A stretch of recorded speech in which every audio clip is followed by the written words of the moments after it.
thankfully, we come from this world, and so we had a little bit of perspective in our first pivot that was like, okay, these models Yes. are going to get really, really, really smart. And so when we pivoted the company, one of the things that we wrote on the whiteboard, like I'll never forget, me and my co-founder said, we want to be cheering every time a new GPT comes out, not Yep. crying. Yep.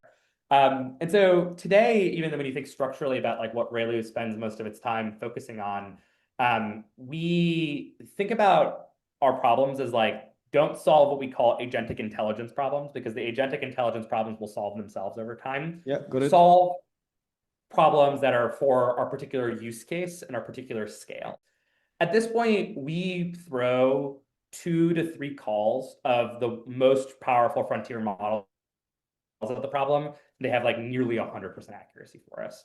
And so instead, we devote all of our engineering resources to the problems that we think don't get solved with agentic scaling, which is, Yep. it's pretty easy to solve that problem for one company. It's not easy to solve that problem for 30 million companies.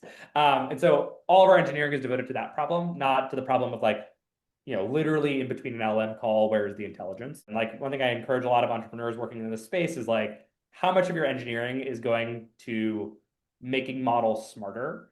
Because in reality, like if you think of it as like a CapEx model, every dollar of R&D you're spending on making models smarter, that's going to amortize to zero Yeah, in exactly. like 6 months Yeah. So probably, because no, it's it's going so to go fast at the moment.